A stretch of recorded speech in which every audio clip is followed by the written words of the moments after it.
பிரியமானவர்களே, இயேசு கிறிஸ்துவோடு கூட நடக்கிற நீங்கள் பாக்கியவான்கள், பாக்கியவதிகள். யோபு 36 ஒரு பக்தன் தன்னுடைய அனுபவத்தோடு ஒரு வார்த்தை சொல்றார்.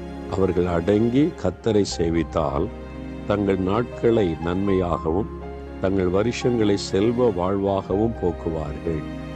உங்க வாழ்க்கையில நன்மை நடக்கணும், செல்வ செழிப்பு உண்டாகணுமா? அதுக்கு ஒரு ஆலோசனையை ஒரு பக்தன் எழுதி வைத்திருக்கிறார். கர்த்தருக்கு அடங்கி இருந்து அவரை சேவிக்கணுமா? அப்போ நன்மை உண்டாகுமா? உங்களுடைய வாழ்க்கையில செழிப்பு உண்டாகுமா? பார்த்தீங்களா? உங்களுடைய படிப்பில், வேலையில், பிஸ்னஸில், நீங்கள் கையிட்டு செய்கிறதில்ல நன்மை வரணும், செழிப்பு உண்டாகணும். இல்லை அது நடக்கணுமானா என்ன செய்யணுமா? கர்த்தருக்கு அடங்கி இருந்து அவரை சேவிக்கணுமா? இன்னொரு இடத்துல ஆண்டவருடைய வார்த்தை சொல்லுகிறாரு, ஏற்ற காலத்திலே தேவன் உங்களை உயர்த்தும்படி அவருடைய பலத்த கைக்குள் அடங்கி இருங்கள். சிலருக்கு இந்த அடங்கி இருக்கிற பழக்கமே கிடையாது.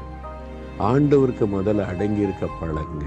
யாருக்கும் சிலர் அடங்க மாட்டாங்க, யார் சொன்னாலும் கேட்க மாட்டாங்க. என் நன்மை உங்களுடைய வாழ்க்கையில நடக்கணும், செழிப்பு உண்டாகணுமானா கர்த்தருக்கு அடங்கி இருந்து அவரை சேவிக்கணுமா? அப்போ தேவனுக்கு அடங்கி இருக்கிற ஒரு பழக்கத்தை நம்ம ஏற்படுத்தி கொள்ளணும். ஆண்டவரே உங்களுடைய கைக்குள்ள நான் அடங்கி இருக்கிறேன் அப்படின்னா என்ன அர்த்தம்? நீங்க என்ன சொல்றீங்கன்னா நான் செய்யறேன். நான் என் விருப்படிலாம் செய்ய மாட்டேன். நீங்க சொல்லுங்க, நான் செய்யறேன். நான் ஆண்டவருக்கு அடங்கி இருக்கேன்னு ஒப்பு கொடுக்கிறேன்.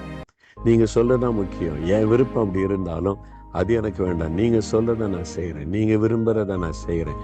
அப்படி தேவனுடைய கைக்குள்ள நீங்க அடங்கி இருந்தீங்கன்னு வைங்களேன், நன்மை உண்டாகுமா? செழிப்பு உண்டாகுமா?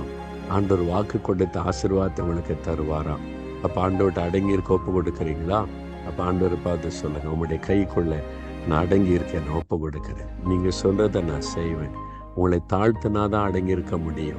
எனக்கு எல்லாம் தெரியும், அந்த பெருமை உங்களுக்குள்ள இருந்து எனக்கு திறமை இருக்கு, ஞானம் இருக்கு, நான் அதை செஞ்சிருவேன், இதை செஞ்சிருவேன், எனக்கு தான் எல்லாம் தெரியும், ஒருத்தருக்கு ஒன்றும் தெரியாது. அது ஒரு பெருமையின் ஆவி. அடங்கி இருக்க மனம் இல்லாதவர்கள் நீங்க அப்படி இருக்கக்கூடாது. அடங்கி இருங்க. ஆண்டவரே, உங்களுடைய கருத்துக்குள்ள அடங்கி இருக்க என்னை ஒப்பு கொடுக்கிறப்பா, எங்களை ஒப்பு கொடுக்கிறப்பா. நீங்க எஜமான். ஆண்டவரே, உங்களுடைய பிள்ளையா இருந்தாலும் இன்னொரு பக்கம் நீங்க எஜமான், நான் உங்களுடைய வேலைக்காரர்கள் அப்பா. உமக்கு அடங்கி இருக்க ஒப்பு கொடுக்கிறோம். நீங்க சொல்லுங்க, நாங்க செய்கிறோம்ப்பா. நீங்க கட்டளையிடுங்க, அதை நிறைவேற்றுக்கிறோம். ஆண்டவரே, உமக்கு பிரியமானதை செய்ய உங்களுடைய கருத்துக்குள்ள அடங்கி இருக்க என்னை ஒப்பு கொடுக்கிறேன். நீங்க என்னை வழி நடத்துங்க. இயேசுவின் நாமத்தில் ஜெபிக்கிறோம் பிதாவே. ஆமென், ஆமென்.